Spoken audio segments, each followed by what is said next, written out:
fancy. We fancy. All right. Does that sound right? Does that sound good? Sounds Hello. just like you always do. Yep. All right. We're good. Yep. What's up, guys? Welcome to Raw with Roadbloc and Man O War Harley. Today I've got special guest Kenny Isaacs with us. How you doing today, Kenny? I'm good, man. Doing real good. Doing real good. You got the day off today? I actually do. So It's a rare occasion. rare occasion. You want to tell us a little bit about what you do? I work for the Lexington Police Department. I work in the Traffic Safety Division. Basically, we're in charge of all traffic-related activities or any kind of thing to do with traffic within Lexington. Okay. All right. And then so you've got a cop car and you just cruise around and We do. I mean, ours is obviously painted up different than the regular patrol ones. But yeah, we're just anything to do with traffic, from parking to it was just the traffic special events. okay. You know, we work obviously all the UK basketball games, all the football games, all the concerts at Rep Arena. We stay busy. You get out writing speeding tickets. I don't. That's more the other side of the traffic. Okay. The selective enforcement guys, they are strictly for speeding. Oh yeah. Problem areas. All right. So you're just safety and Yep. stuff like that. Yep. We take care of anything to do with any kind of collisions, whether injury, non-injury, anything like that. That's what we deal with. Okay, they send you guys out. Let's see what else. So you're a police officer, or a Right, safety yeah, officer. You're a Lexington Safety Officer, and then you also ride a motorcycle as well. You've got Yeah. a couple motorcycles. Yeah. Actually, I've got three. Well, you want to tell us a little bit about those? I've got a '77 lowrider, which is completely stocked and original, and it will stay that way because that's my classic one. I've got a '99 Sporty that I've chopped out and spring in the front end, bobbed it up. Okay. It's kind of looks like an old school bobber, even though it's a '99. And then I got my '02 Electric Glide, which has been kind of converted to a street glide. Yeah. But About everything's carbureted. oh yeah. I'm old school kind of fan. You know, I like the carburation. You know, I still like that heading down a hill, let off the throttle, and hearing that pop. Yeah. I know it's little things, but I'm old school. I like the old school stuff. Yeah. Yep. So you got any big rides planned this year? I think you said something about heading down to North Carolina or South Carolina or something. Yeah. I've got about three. Well, one small one and two pretty good sized ones. I'm hoping in May I'm going to head up to Ohio, do the triple nickel. A couple of other rides up there in Ohio. I've learned there's a thing up there called the Windy Nine. The Windy Nine. Yeah, supposed to be 9 different rides around Ohio. That's Okay. triple nickel's part of one. I mean, triple nickel everybody's known for years, but it's kind of part of that. Then in June I'm going to go back down to North Carolina, East Tennessee area. Finish up. Last year I did just about all the major rides, what they call them down there, except for the Moonshine 28. And I'm gonna go back. I haven't done that one. That's the only one I like. So I'm gonna head back down and start off the end of the Tail of the Dragon and do the Moonshine 28 and cut back up into Maggie Valley and Got to stop through Wheels Through got to Time. stop at the Wheels Through Time Museum. Last year was the first time I ever been there. I've never been. Oh, you've got to go. I've never been. I went in there, kind of planning out the day before, and I thought, okay, I'll stop in, I'll spend a couple hours, get out, do some rides. 5 hours later, I found myself still there. Still in the museum. Forcing myself to leave because I was like, I've got to go because Yeah. I ain't going to get any of these other rides. Like I was doing the snake that's over by there. It's either the snake or rattlesnake one. I can't remember which one it's called. Rattler? Maybe it's a rattler. I've been to Rattlesnake. It's the one that goes over into Hot Springs, Yeah, North Carolina. I've been into that one. I've been down that one. That was a good ride. What That was a good ride. yeah? What would they were doing some construction on a bridge. I got held up about halfway through for a while. When I went to, there was 2 spots they was doing construction. They actually had temporary red lights up. Yeah, that's same issue. It was raining and But stuff it that was day. it was. I thought at first it was kind of oversold because you do the first little bit, then you get down this valley and you hit like a 5-6 mile straight stretch, and I was like, well, that's it. Well, that's it. Yeah. And then you hit the other side, it's like, okay. Yeah. That other side will get you. But yeah, in this June, I'm going back down to Maggie Valley. Then I'm going to come back up and do into Bristol, Tennessee, Virginia area. Do and that's where the Snake is. Yeah. I think it's called the Snake. There's 4 or 5 rides right there all together. Yeah. And then I'm actually going to shoot over to Mount Airy, North Carolina. What's going on over there? That's the home of Andy Griffith. Home of Andy Griffith. Yeah. Was it Mayberry? Mayberry. You gonna roll down Mayberry? It's a real life Mayberry. I mean, it's where he was born and raised, and since a young kid, I was a big Andy Griffith. You like fan. the Andy Griffith? I love it still to this day. And I thought, I'm going to be like an hour and a half away from it. I might as well shoot on over there. Check it out. And then come back, and I'm going to shoot up through West Virginia and back through Eastern Kentucky, and probably stop off at Mine Shaft. Oh, yeah. So, now you talked about going through wheels through time. What's one of the most memorable bikes you've seen while you was in there? What's your most favorite bike? Most favorite bike? Oh, Lord, there is so many. Like I said, I'm kind of old school, but I'm kind of the old 70s chopper kind of. Yeah. And there's a whole section of them. Like he's got the what they call the Coca-Cola bike. One of the greatest things that got me there was I got to talking to Matt, who's the owner of it now. His dad, Dale. That's his personal collection too, right? It was Dale's collection, so right. He kind of inherited it when Dale passed away. And they keep growing on it. But their claim to fame is they're the museum that runs. Yeah, everything in there at one point in time they have running again. And you can go around, there's lots of bikes in there. You can go around and you can start talking to some of the guys that works at the museum and be like, man, I bet that thing's loud. And they'll be like, well, hang on a second. They'll go start it. They'll go get a battery out of another bike, put it in there, prime it up, fire it right up. That's pretty cool. But Matt was talking, he had come out and he was talking to a bunch of us. And they had a 1915 Harley. And he was telling us all about it. And all of a sudden he's just like, well, hang on, I'll fire it up. And he sat there and cranked that sucker up one kick. Pow. Just pow. He had it down. He knew which knob to twist. Yeah, he knows exactly. The man. It's like a science trying to start. Oh, it is. Things. It is. And that man has forgot more about motorcycles, the older bikes, than I'll ever know. Yeah, you got to twist this knob, to pull out the handle and twist the handle to adjust the timing. And it was kind of funny while it was sitting there running and he was telling us about it, it quit. Yeah.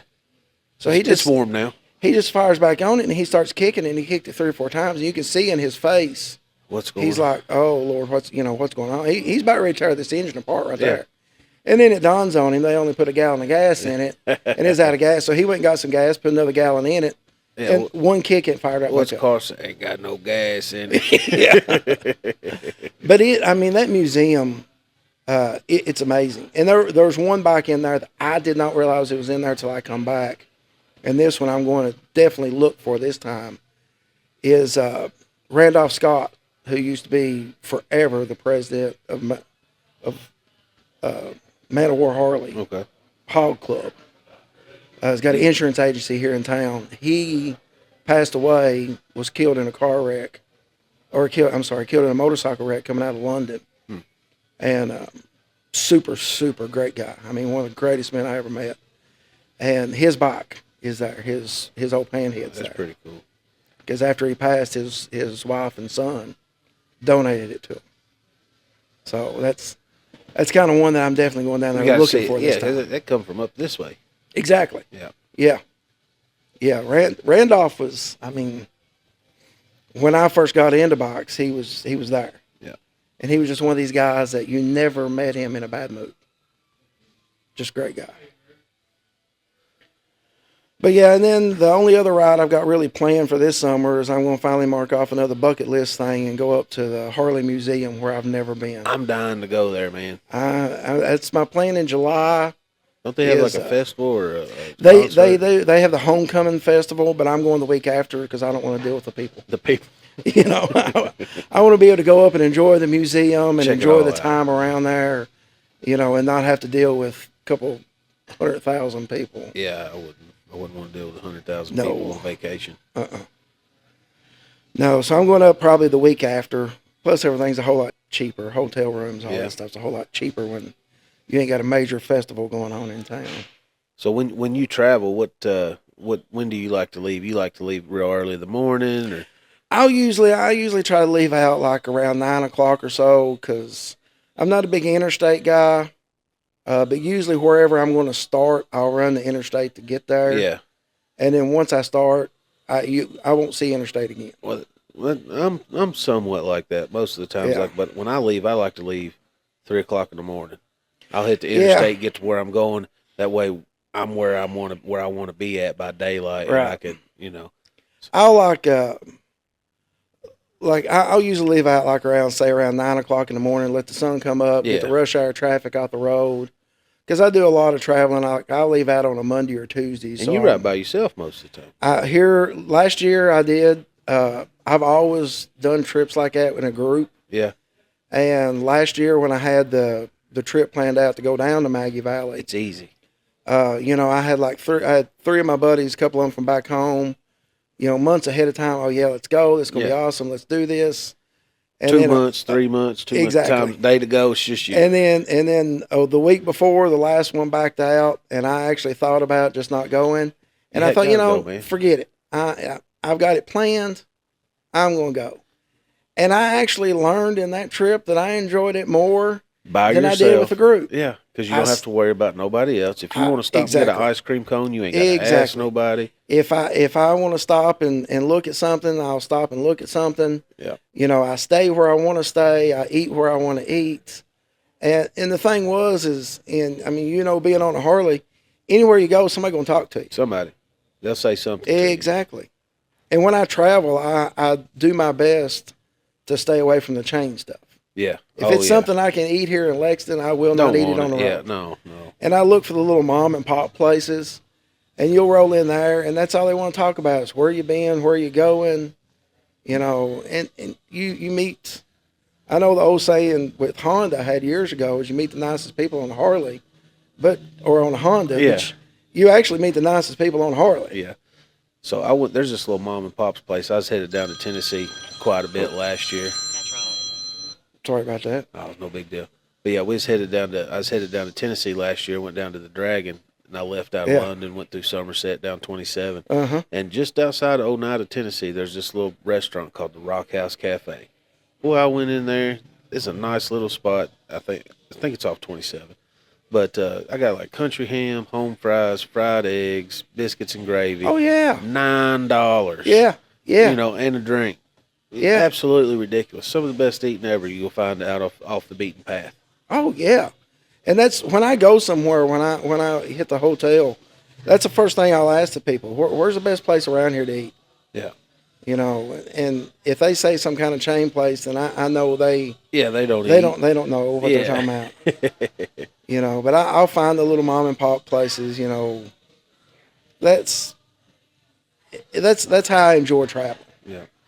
You Getting just, out, checking it out. I might Exactly. want to stop and see the world's largest ball of yarn. You don't know. Exactly. Yeah. If it's there, I'm gonna look at it. That's my plan for not this summer, but next summer. I'm going to take my number one bucket list trip. See the world's largest ball of yarn. Probably, because I'm Route 66. I'm finally hitting Route 66. Where you gonna start at? I'm starting Chicago. Start Yep. at Chicago. If I'm going to do it, I'm going to do it all. 3/4 of it 'Cause- anyway. Because for what's still Yeah. left.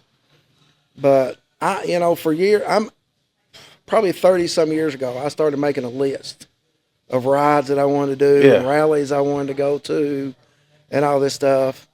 And I've marked them off, and number one was always Route 66. Still ain't done it. And I always said, okay, someday I'm going to retire, and I'm just going to hit Route 66 and have no. And I finally realized I'll probably never retire. By the time I do, I may not be in shape to do it. So why not just go ahead and get it done? Yeah. So how long you been riding? I bought my first. Legally, I bought my first bike when I was 16. Legally? So Yeah. you've been riding since you were a little toddler, huh? Of course, I was like everybody else. I started out on the little, Honda mopeds. 50 or XR50 Yeah. or whatever it was. Yeah, then I had the XRs. I raced the dirt bikes for a while and doing hair scrambles and all this stuff, and just worked up till when I was 16. Then I bought. The first bike I ever owned was actually a Honda CB400. Okay. Didn't keep it long, and then for Then for a while, I thought I was, Peter Fonda, and I was going to be Mr. Easy Rider. Okay. I had all these custom-made bikes, or not custom-made, but Yeah, they was chopped out. They was chopped out. They had was the big, hardtail tall frame. sissy bar. Oh yeah, had the hardtail frames, the big ape hangers, and all that stuff. And I thought I was just the baddest man rolling on two wheels. Yeah. And I finally graduated up. Of course, all of them had Harley motors on Yeah. it, and in '99 when I bought that Sporty, it was my first brand new Harley. Yeah. So you bought the Sporty, and you've had it brand new since '99. Since '99, yeah. What all have you done to it? That's the one I bobbed out. Okay. It's got a Springer front end on it. The motor's been overbuilt. I mean, it is. Yeah. It's got way too much power, but it's still there. And I've basically the only thing that I've not done to it is the frame. I mean, everything else on it is. You ain't touched the frame on it. I ain't touched the frame on it. You know we got a bike show coming up, right? I do know. Yep. And that's probably the one I'll bring out here for that. Yeah. Uh, Got a swap meet coming up. Yeah, I'm looking forward to that because, like I said, I love the older bikes, the carburetor, and it's getting hard to find parts for them things anymore. Yeah. Speaking of parts, let's take a break, guys. Let's take a break. Talk to some of the people over in parts. We got a quick commercial. We'll let that play through. You guys can check that out, and we'll be right back. Hey guys, this is Mike. I'm a Man O War Harley-Davidson. Just giving you a little PSA. Harley-Davidson has redesigned its Sin 3. It is now a 15W50 instead of the old 2050. It's a race team developed, so we're going to be using this in all the twin cams, all your Milwaukee 8s, all your RH Sportsters, and your Evolution Sportsters. It's a better oil. They haven't even raised the price, so keep an eye on it. If you have any questions here at the shop, come on in and give us a holler, and we'll be able to explain and show you all the new stuff that Harley-Davidson's coming out with to improve your ride.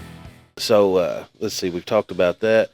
So your Sportster, you bought your first brand new bike. Yep, 99. Have you ever bought a brand new bike after that? No, bought one after that. You about ready for one of these? I am. I always said that like I said, I'm old school. I love that carburetor. But these trips that I take, in the back of my mind, it always worries me because, Harley can't work on every single Harley out there. Parts are getting, Exactly. The older it gets, parts are getting obsolete. And they've got to where, only about 20 years or newer bikes that they can work on, which I completely understand because you would have to have a warehouse attached to every Harley Yeah. to have the parts to fix every Harley out there. A lot of the parts, I think the rockers, not the rockers, the rocker tubes or whatever. Yeah. A lot of those are the part numbers are the same. Right. Yeah, but that's Yeah. about Yeah, but you get into engines and stuff, then And that's one thing when I travel on this, like when I do the Route 66, it's still in the back of my head. If I get out of Arizona or California or somewhere and break down, I'm either going to have to find an old school bike shop and pray to God that they got the parts, Yeah. or get a U-Haul and come home. Yeah. But, and that's why I've always, I've looked at the new bikes. They're nice. I've got one. I know it, and I've always kind of wanted one, but like I said, I still like the old school stuff. But I'd like to one day get a newer one just to travel on. Yeah. Just to have that peace of mind, and with my carburetor, and I go over the Rockies and stuff like that. Yeah, it's going to be sucking some air. Those elevation changes. Yeah. Suck. Where the car, the fuel injected ones, they kind of level themselves out. Right. But, And some of those still have problems and stuff. Right. But anything mechanical is going to have a problem. Yeah. The air gets thinner and stuff. Because even mine going over the Cherahalla Skyway, when I start getting to the top, you can tell it's sucking a little more air, but all I got to keep in mind is all I got to do is get over it. Yeah. Once I'm over it, it'll coast be fine. down the hill. Yep. It'll be fine. So spring's coming up. You are a safety officer. Correct. You got any advice for people? Spring's coming up. Not a lot of people are expecting motorcycles out on the road and stuff. One thing I tell everybody, I've got a few friends that's new riders and stuff, and they'll, and I love it when they talk to people, what's your suggestions, all that stuff. The main things I tell everybody is watch everybody else because they're not watching you. Yeah. This day and age, everybody's on them cell phones. I find it all the time, dude. Especially like interstate, like people coming off the interstate and stuff. Oh, You yeah. gotta watch that, Yeah. man. They come off that interstate, boy. They'll pull up there and then they stop for a split second, take right off, and they don't Oh, even yeah. look left or right. No, you got to watch for everybody else. And it's like I told somebody the other day, I was like, you have to watch for yourself too. You know, one of my things I love to tell people, I've rode legally since I was 16 years old. I'll be 50 next week. To this day, every time I throw my leg over the saddle, if you ain't got a little bit of butterflies in your stomach, get back off that bike because you've lost respect for it. You have to respect these machines. Yeah. And when you lose respect, that's when you're going to get yourself hurt. You know, you've got to put as much into it as everybody else. Yeah. You know, and I like to tell a lot of these newer riders, ride your ride. Slow down. If you're out with a group and they take off, so be it. You'll get there when you get there. That's what I tell people that come ride with me. You know, I'll wait on you. You wait on me. Right. We'll find. You know, we'll meet up. Please, Exactly. Please do not try to keep up with me. Right. But this day and age, when you're riding, you have to keep your head on the swivel. Because, you ride a lot too. It's like you said, you can be riding down the interstate and you'll just be bopping down through there and look over and the guy next to you just sitting there doing this. Yeah. Has no clue you're next to him. Mm-hmm. You know, and it's the same thing with, any back road or anything like that. You know, especially everybody's big on that tail of the dragon. Yeah. I do it usually about once a year just to say I did it. I think I've done it 3 times last year. Yeah. See, I'm not big on it because it's got to where there's so many sports cars. Right, and they're flying down through there. And they're flying, and that mustard line up the middle means nothing to them. No, they'll be 3 foot over it. Exactly. You know, you was talking about I brain freeze there for a second. it left me. I was thinking about it. ADHD will get me every time. Yes. I forgot. I keep talking. It'll pop back Yeah. in a second. But no, that's just what I tell people is, keep your head on a swivel. Watch. If you think for a split second that car might pull out, treat it like it's going to pull out. Oh, yeah. I know what I was thinking about. So I went down to Arkansas this past year for a wedding. Mm-hmm. And on the way back, I encountered somebody. I don't know if they was on the phone. They wasn't paying attention. They would maybe drop something. But they about killed me. It about got me. So Oh, yeah. I was coming down the road, and, I seen him like just slowly veering over, and he got a little closer, and I was getting nervous. So, I was on the edge of the road, and, at one point I was on the shoulder. Next thing I know, he passed me, and he jerked the wheel. Oh, yeah. And the car was sideways, sideways left and right. Mm-hmm. And I was like in the grass on the side of the road. He never stopped, never slowed down, just kept going. Didn't pay no attention to me. He about killed me. Oh, yeah. Oh, yeah, they will. And that's like you was talking about, like leaving out at 3 o'clock in the morning on trips. That's another reason I don't like leaving out late at night. Yeah. Is, unfortunately, especially with my line of work over these years, 9 times out of 10, if they're out 1, 2, 3 o'clock in the morning driving, they're probably got a little alcohol in them. Yeah. It's not illegal to drink and drive. It's illegal to be drunk and drive. Right. It's like that old saying that they play around here: buzz driving is drunk driving. And you don't know what you're what you're going to come into. Yeah. You just got. It's like I tell everybody: if you're riding a motorcycle, man, keep that head on a swivel, and expect the worst. Wear your safety equipment. That's one thing that just popped in my mind. Like I was talking about back in my day with the choppers and the custom built homemade bikes. Oh, I never wore a helmet. Never wore a helmet. Was sleeveless shirt, riding down through there, and nothing but sunglasses and no sleeves and blue jeans and boots and just thinking you was the next Easy Rider film coming. You ever had a nice patch of road rash? Oh yes. Tell us about that. Actually, the only time, knock on wood, I've only had one decent crash was coming out of Butcher Holler at Loretta Lynn's home place. And I don't remember the road number it comes down, but when you come out, the roads does this. The Butcher Holler comes up, and this hill comes down. Yeah.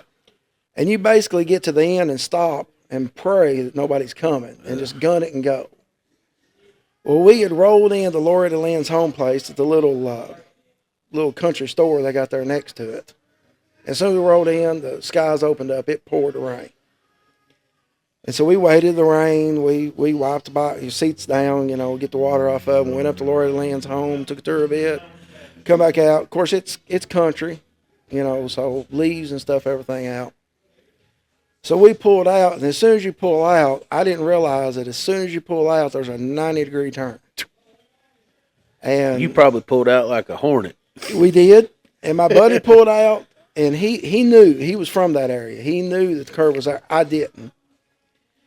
And he pulled out, and he went around the curve, and the road was still wet, and I leaned into the curve a little too fast, and I felt that back end start giving, and I set her back up, and there was a gravel driveway straight ahead of me. I shot towards that gravel driveway, and as soon as my front wheel hit that gravel, she was gone. Gone. And it went sliding through the guy's, my bike went sliding through the guy's yard. I don't know how I ended up it, but I ended up sliding down the side of their highway. Did you have picking gravel out? And, oh yeah. That's That's the a little worst pea part. gravel too. Yeah. Ooh. Yeah, I was picking gravel out for about 3 or 4 days.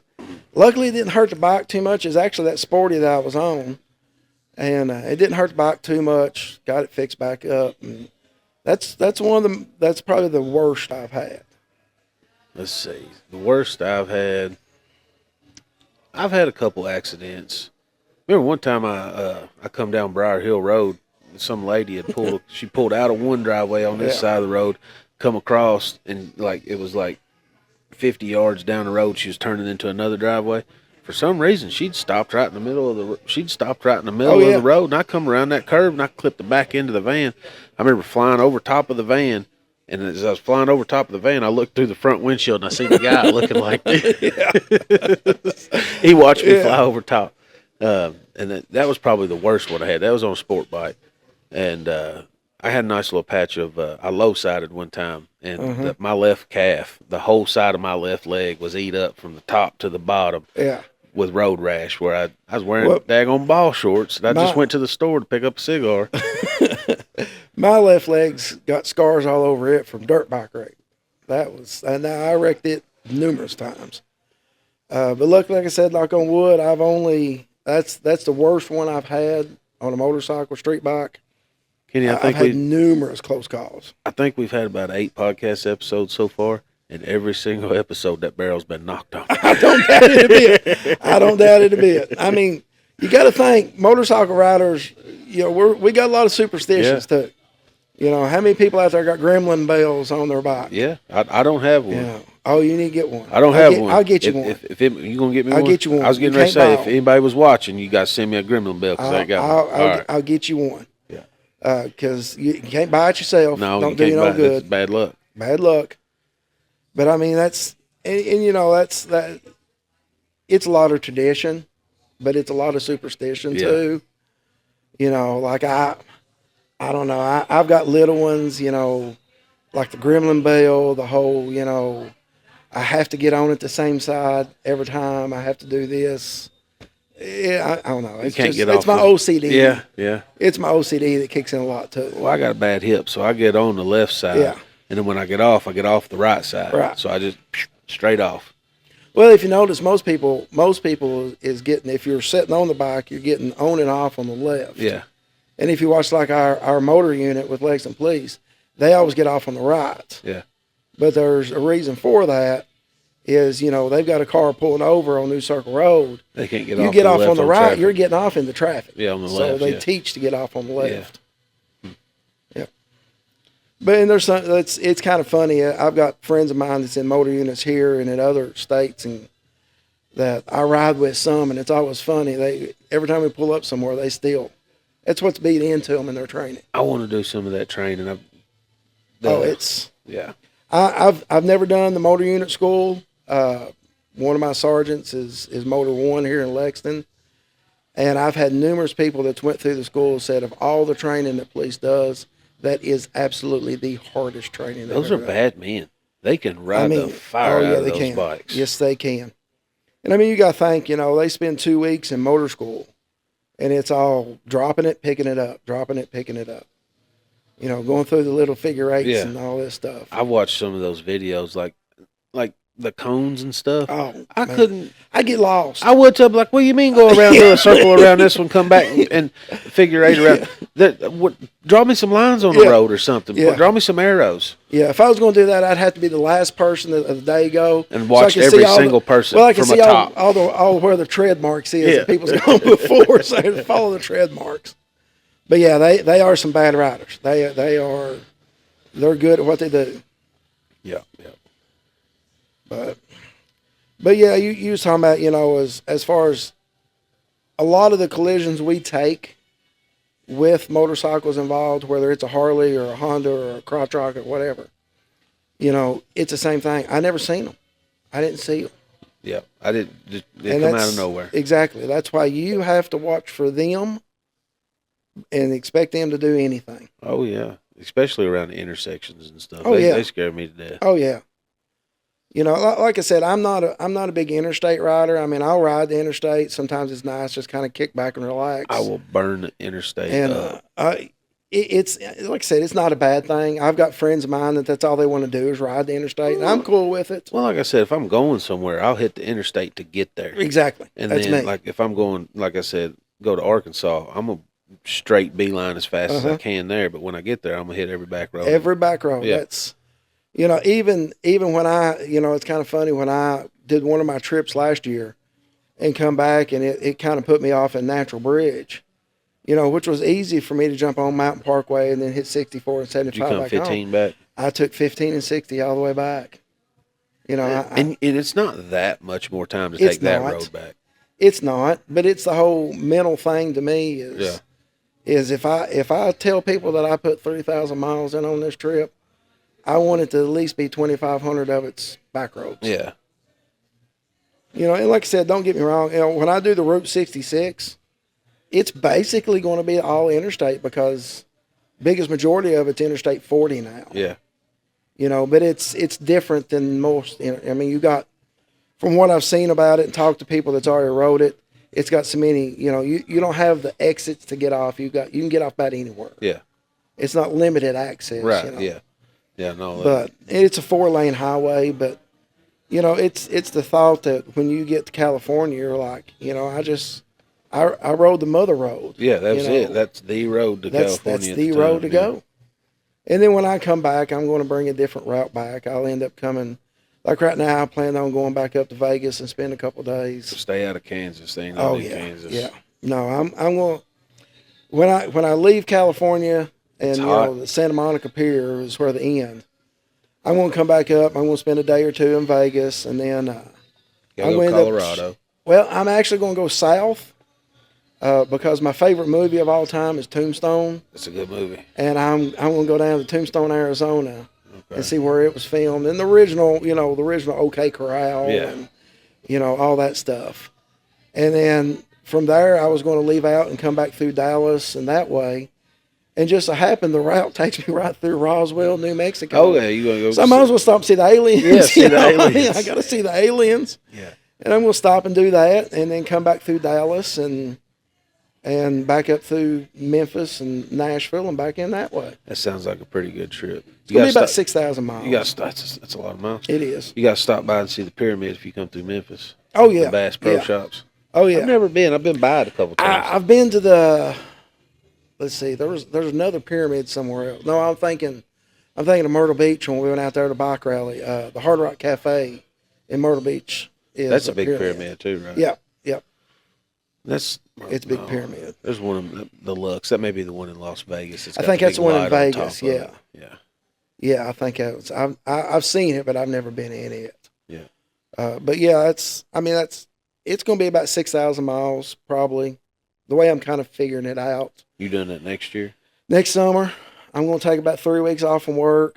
I think I'm planning on, from what I got kind of set out right now, it's going to be about 16 days. How are you planning that? You using what kind of you using GPS? You gonna take a map? I have GPS. Yeah. You got waypoints and stuff you're programming in. Yeah, because one thing when I travel, and I don't know why I started this last year, but when I travel, I like to start with the different Harley shops that I go past. Yeah. Man O War's home. This is family here. But it's so cool to go to these different ones and see what different shops it's got. How they're set up. Exactly. You know, they might have something different. Yeah. You know, we're horses and bourbon here, so, you know, we're set up Well, like there a was, barn, and like- we got bourbon barrels all over the Right. store. Like I noticed last year, there was one, I can't remember which one. One of them in Ohio had a barber shop in it. That's pretty cool. Another one, I think this one was in North Carolina, had a tattoo shop in it. Now, that would be pretty sweet. Yeah, that was pretty sweet. Then you got Smoky Mountain down in Marysville, right close to the Dragon, has got the shed next to it, which is a big concert venue. Okay. And it's got a barbecue restaurant in the back of it. That's pretty neat. Yeah. We need a restaurant. Jonathan, we need a restaurant. You got plenty around here. You just got to travel for it. But, and that's, I don't know why, because every time you walk into a Harley shop, they want to know where you're from, where you're heading, you know, and you run into the bikes are a lot the same from every shop you go to, but everybody's got that one or two that they customized. Customized, they've done. You know, this, like Jonathan's got the turbo bike here. Yeah, we've got the That's ST a bad here. man. Yeah. That turbo bike. Oh, it's a bad hombre. But you know, like one of them in Tennessee last year, they had took a Road Glide and built a Evil Knievel tribute. I bet that was pretty cool. It was cool. It was really cool. We just sold a police Road Glide to one of the motor company employees. Oh yeah, It was silver. It was pretty sharp. Had that big comfy seat. So look, that seat is hideous, but I will tell you, it sets you up. God, Sets you up nice and proper and tall. Yep. Man, I feel like I could ride that thing forever. and it's so much easier to control. Yeah. When you're setting up like that. Yeah. I mean, I prefer sitting down kind of a little bit lower. Yeah. My Street Glide's got a normal seat on it, which is about normal height. But I don't know. I just kind of like sitting down lower, even though I kind of lose control. I gain more comfort. Yeah. Man, the saddle on my new Road Glide's pretty comfortable. They are. I mean, dude, Harley's come out so much. Yeah, they've got more expensive, but the technology and the comfort and me and Jonathan was just talking. The paint colors they come out this wheel with this year. Yeah. Holy cow, man! They got 3 different purples. Oh, they have knocked it out of the park this year. That Iron Horse Metallic is nice too. It is. So Monty Roach is downstairs right now. Really? Well, right now he is, but when this podcast comes out, he'll be long gone. Right. But he's downstairs right now, pinstriping up. He come back this year. He's got about 15 bikes. And he does killer job. So you guys be sure to come on down to Man O War, check out Monty Roach's pinstripe bikes. Rude, Absolutely. throw up some demos there for him. Yes, sir. Put his little link in here, Monty Roach. That there was one Street Glide he did here last year. I think one of your buddies from Peacekeepers. The one bought. Peacemakers, yeah. Peacemakers. Jay yeah. Bird bought it. That 131. That black with the red. That thing was Holy nice. So cow. he's got a Road Glide down there right now doing it in Dude. black and red. He did that right. Yeah. The I'm not- silver one with the red and stuff around I'm it. not a big pinstriper fan. I'm more of a custom paint fan. Well, that bike was custom But painted dude, almost. it was just the perfect amount of pinstriping, not too much, not too little. Yeah. He did. Might have to get him to do my sign here. I would. That'd be awesome. Yeah. That would be pretty Heck cool. yeah. But yeah, that's some of the trips planned for this year, and obviously I'll throw in one here and there. Yeah. You know, I have been known to take off and go to stuff and not even been planning on going to. That's how that's some of my best trips that I've taken have been like I'm off tomorrow and the next day, and I'm like sitting at work and I'm just like scrolling through, like looking at places, and I'm like, I'm going to go here tomorrow. Exactly. And Yeah. I'll leave work, I'll grab a bag, and I don't even stay the night at the house. I'll just, Right. I'm gone. My first trip to Sturgis was completely unplanned. Completely. That's not the first time I've heard that from somebody. Me and a couple buddies of mine, this back in 97 or 90, no, it was 98. It was 98. Me and a couple buddies, I was living over Moorhead then. And we basically, all three just took a week off from work just to ride.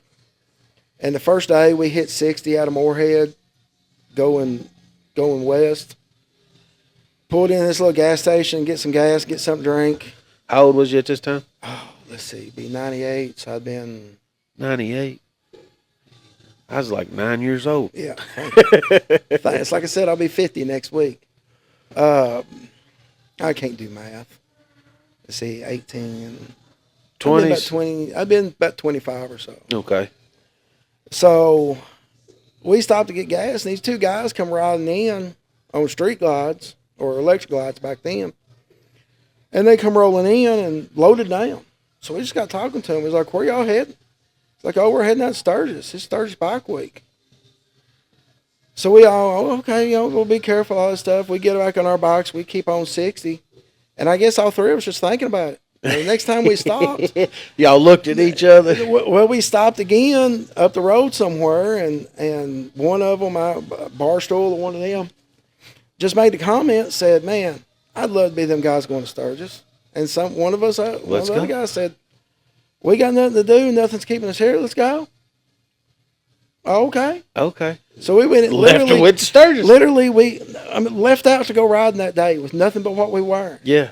Went into that gas station, never forget it, bought a map, come back out, set a picnic table. And mapped it out. We borrowed a highlighter or something from somebody and mapped it out. We got to the other side of St. Louis, stopped at a little park, slept on a bench. I've done that before. Got up the next morning, jumped back on the bikes, and on into Sturgis we went. I think it was probably about an hour outside of Sturgis. We come across a Kmart. Bought you some clothes. We went in there. We bought socks, underwear, toothbrush, toothpaste, and a tent. And that was what we lived with that week.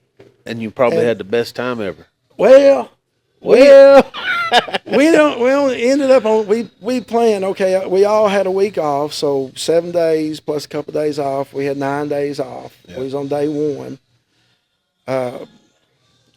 Got to think back in '98, ATMs was just kind of coming in business, so none of us had money. Yeah, CDs, all that stuff.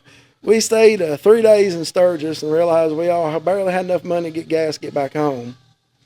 And I spent all 3 days trying to sell my bike because I was on a hardtail at the time. Oh, yeah. And like I said, I thought I was easy rider, but that was the roughest ride I ever took in my life. And when we got to Sturgis, all we knew to do was go downtown. That's where we spent our 3 days. Just hanging out downtown. And, now I look back on it, I'm like, I wasted a week of what I could have been riding through the Badlands and all this stuff. Exactly. Yeah. Never seen Mount Rushmore, never seen any. On a hardtail, you could have been doing that. Yeah. Like I said, if I had to do it all over again, I'd have rented me a U-Haul and hauled that thing back. Yeah. But I rode it to Sturgis. I didn't ride it home. I might have to get out to Sturgis. I've been back since then, one other time, but I want to go back again. Like I said, I got some friends of mine in Rolling Thunder, with Keith Newsom and Rebecca Campbell and Speaking Tony of, you are a member of Rolling Thunder. Yes, right? I'm a board member of Rolling Thunder. But let me say this, Keith and Tony and Rebecca, they go out every year. Yeah. Every single year. They never miss it. Yeah. And I want to go back out with them because they know the area. Yeah. And I want to go back out and hit some of these roads and just enjoy it. And that might be, I might do that next summer after I get back from Route 66. You're just going to travel all over the place. Dude, like I said, I'm turning 50.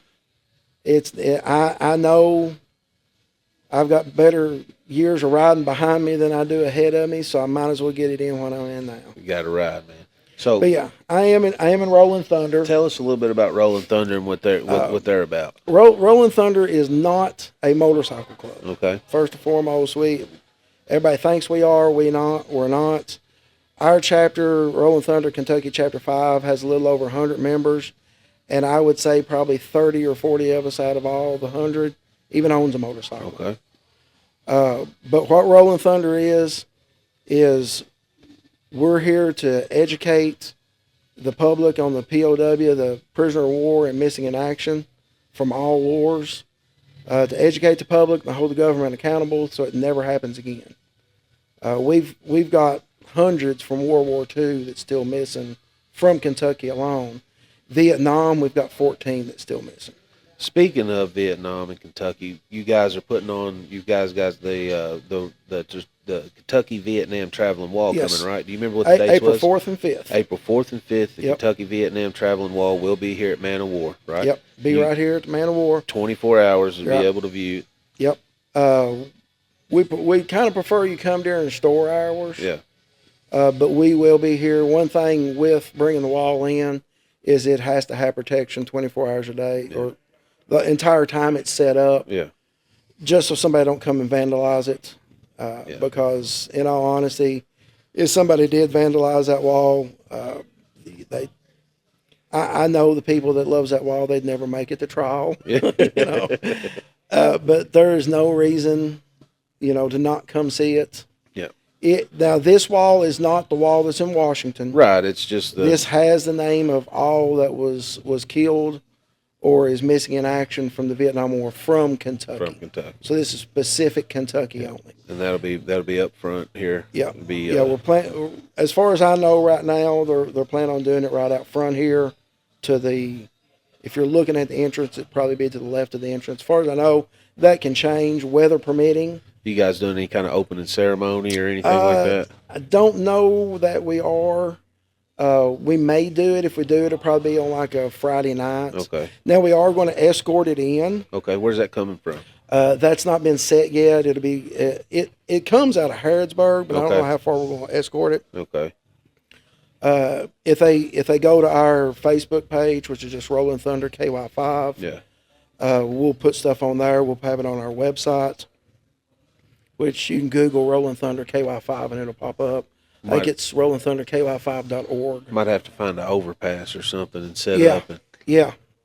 Yeah, I'd definitely do that. But we'll do some kind of escort in, and then once it gets here, we help put it together, Okay. get it all set up, and then once it sets up, I'm not sure if they're going to do an opening ceremony on Friday night or not. They may do it. I know there was talk of maybe possibly doing one. Okay. But yeah, definitely watch our Facebook page and all Rube, that. you know what to do. Put the Kentucky Rolling Kentucky Thunder Rolling 5. Kentucky Spit it out. Rolling Thunder KY5. Yeah, There- Rolling there you Thunder go. KY5 Facebook link right here, There you guys. You guys can check that out. Any of the information, the events they got going on. You guys also have a car and bike show coming up, right, at Frederick We do. Douglass, May 31st. which I will be a judge of. Yes, sir. We will be having our third annual car and bike show. Okay.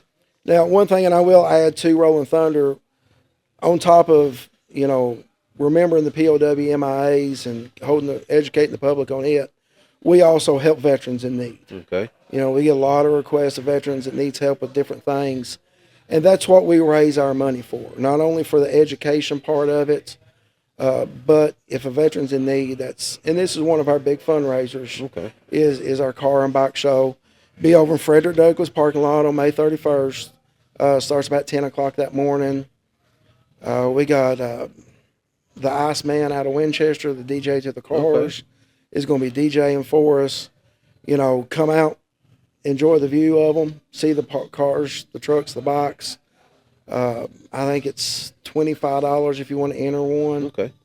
Like I said, all proceeds go to veterans. Okay. It'll be a nice event. May 31st? May 31st, May yeah. 31st, Frederick Douglass High School. You guys come on out to the Kentucky Rolling Thunder 5 chapter. They're having a nice little car and bike show. If you know where Frederick Douglass is on Winchester Road, when you pull into the school, you just kind of come around back to the big parking lot. Or again, you That's guys all can bad. find that link to Kentucky Rolling Thunder Yep, 5. yep. And they have all that information for that on there. Absolutely. All right, Kenny. So it's been a pretty good day. Is there anything else you want to go over? No, I've enjoyed it. Yeah, This it's been first a good time. podcast for me. I really enjoyed it. I'm having more fun with each one we do. Oh yeah, Yeah. oh yeah. They're and getting I better enjoy and better. it. They sure are. In fact, you had one of our other members on here when you had Cheyenne Beatty on here. Cheyenne Betty, yep. Yeah, Yep, now was that's nice. a rider. He's a rider. That's a rider, man. Ain't no way I could do what he does. 17,000 miles in Yes. 22 days. Something like that. It's. I could try. I got major respect. Cheyenne's such a great guy. Yeah. But I got major respect for him. Anybody that does that hoka, Yeah. ain't no way. It's I've fun. done a couple of iron butt rides, which is 1,000 miles in a day. I'm wore out by the end of the day. Gosh, yes. Yeah. That's why when I take my trips, I usually try to keep between 400 to 500 miles a day. But like I said, I'm doing like Back road. You're not. I'm doing back right. roads, and I'll especially if I'm close, like I said, to a Harley shop, I'll shoot over and visit it. Yeah. Spend 30 minutes there or something, just enough time to stretch my leg, get something to drink. Yeah. Pick up a poker chip, check see what they got that's And hit the different road anywhere again. else. And hit the Cool road off. again. Yeah. Well, it's been great, Kenny. We're appreciate it, man. We're gonna try to get some work done today. It's my day off. We got an NCAA tournament, or I'm sorry, the KHSAA Sweet 16 kicking Yeah. in tomorrow. So Oh man, so it's going to be 16 hectic. hours a day for the next 4 days, and then You won't catch me downtown. no, I wouldn't. No, if I didn't have to be there, I wouldn't be there. All right, brother. Kenny, it's been nice having you on, man. We're going to cut it out here. You have a good day, brother. You too, man. Thank you.